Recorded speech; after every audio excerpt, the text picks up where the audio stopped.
Oke, selamat siang semuanya.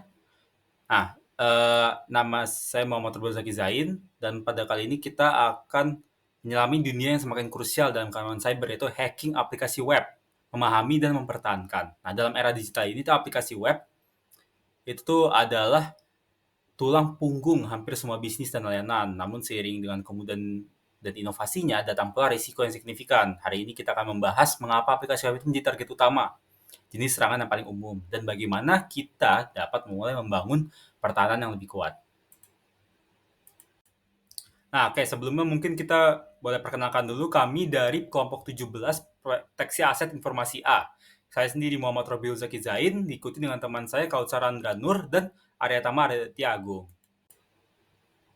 Oke, sebelumnya apa sih itu aplikasi web? Sederhananya, aplikasi web adalah program perangkat lunak yang dapat diakses melalui browser web. Ia bertindak sebagai jembatan antara pengguna akhir atau end user dan server web, menampilkan informasi dan memungkinkan interaksi melalui halaman web. Nah, karakteristik utamanya aplikasi web itu berbasis data. Artinya, mereka itu mengelola dan menyimpan banyak informasi penting. Mereka juga mendukung fungsi bisnis kritis, seperti sistem manajemen pelanggan atau CRM, atau rantai pasok SCM.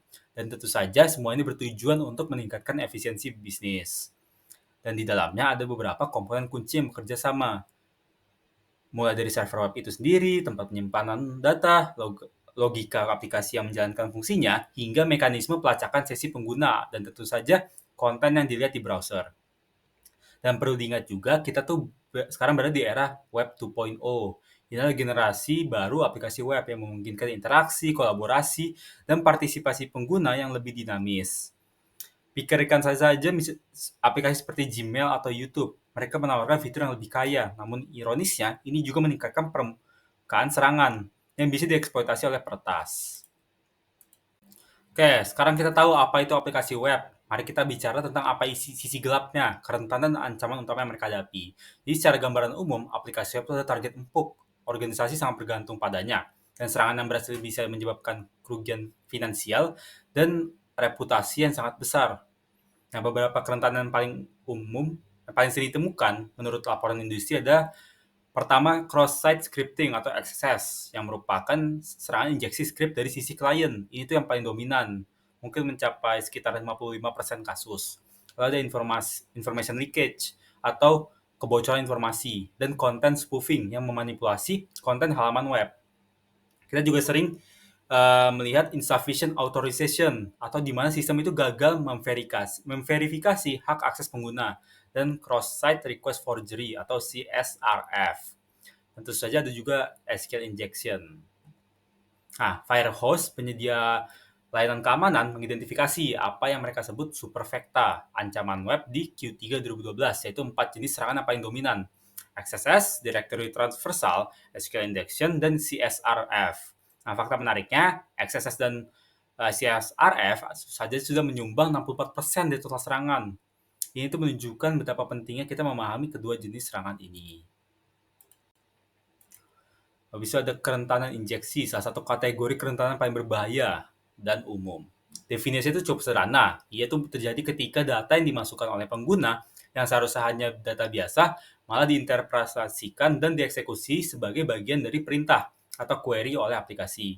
Nah, bayangkan nih, kita sedang mengisi formulir, tapi apa yang kita tulis justru cuma menjadi instruksi bagi server. Dampaknya apa? Bisa sangat parah, mulai dari kehilangan atau korupsi data hingga penolakan akses. Kalau kita lihat jenis-jenis utamanya tuh ada pertama SQL injection, di mana penyerang tuh menyuntikkan query SQL yang berbahaya ke input pengguna. Misal di kolom username atau password, dan tujuannya untuk memanipulasi basis data.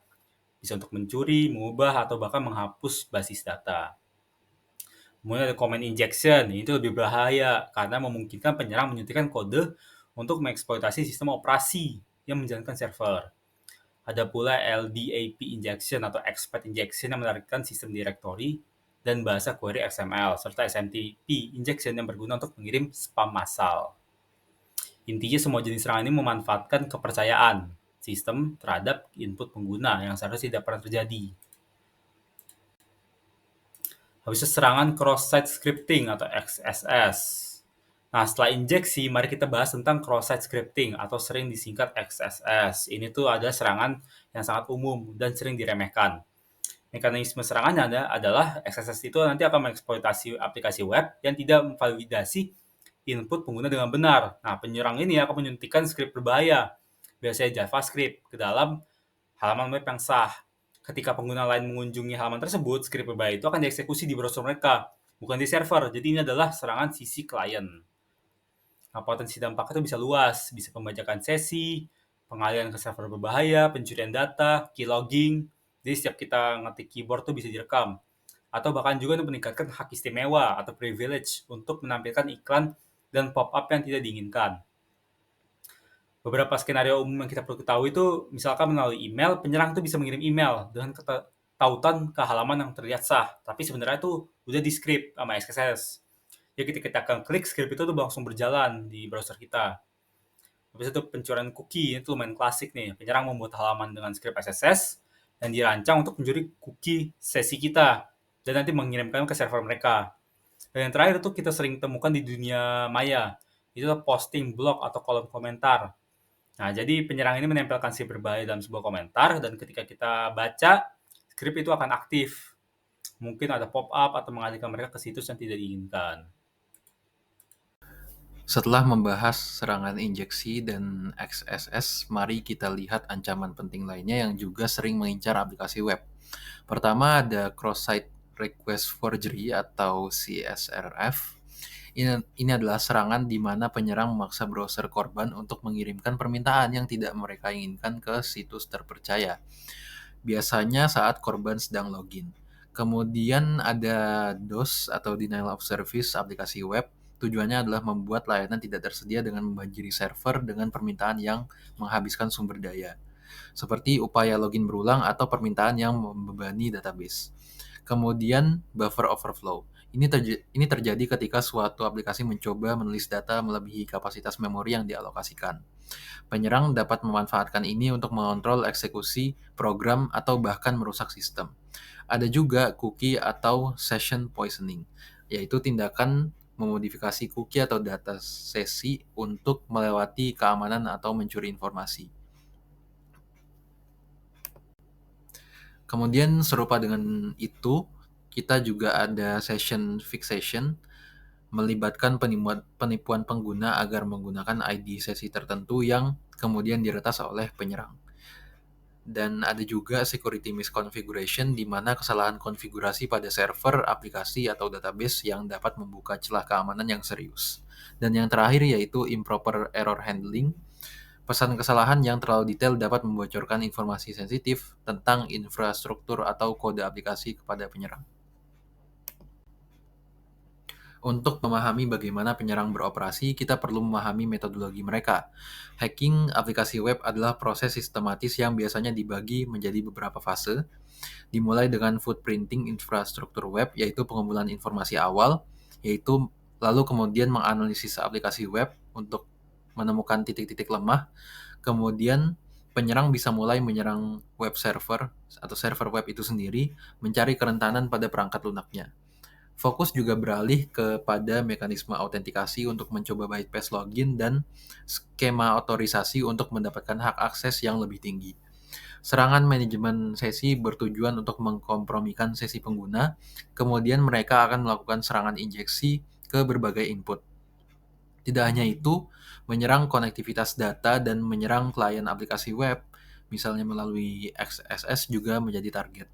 Dan terakhir jika ada, menyerang layanan web yang seringkali berbasis XML.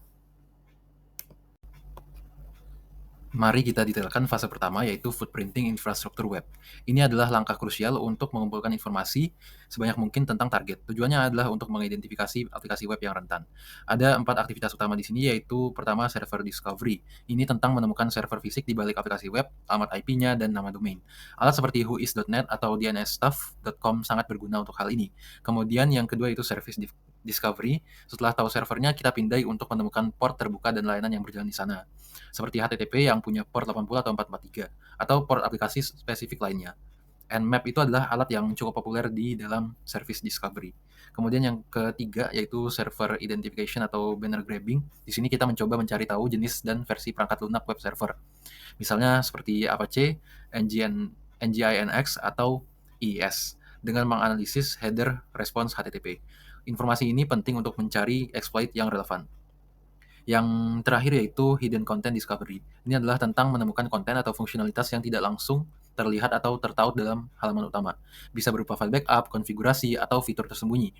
Kita bisa menggunakan web spidering otomatis dengan alat seperti OWASP atau Burp Spider untuk menjelajahi situs, atau attacker directed spidering dengan proxy pencegat untuk pemantauan manual, bahkan brute forcing untuk menebak nama-nama file atau direktori yang mungkin tersembunyi.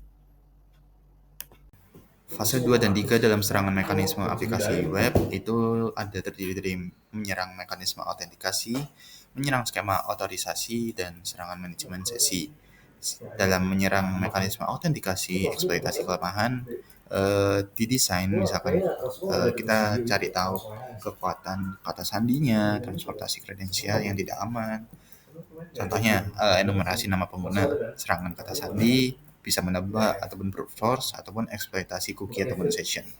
Lalu yang menyerang skema otorisasi itu memanipulasi permintaan HTTP untuk melewati skema otorisasi seperti mengubah endpoint-nya dan sebagainya, memodifikasi bidang input terkait ID pengguna, grup akses dan lain-lain. Yang dimana tujuannya ini adalah peningkatan hak istimewa, mulai dari role-nya adalah pengunjung jadi admin seperti itu. Lalu yang terakhir ada serangan manajemen sesi, di mana terdapat melanggar mekanisme manajemen sesi aplikasi dan bisa melibatkan serangan terhadap pembuatan dan penanganan token sesi.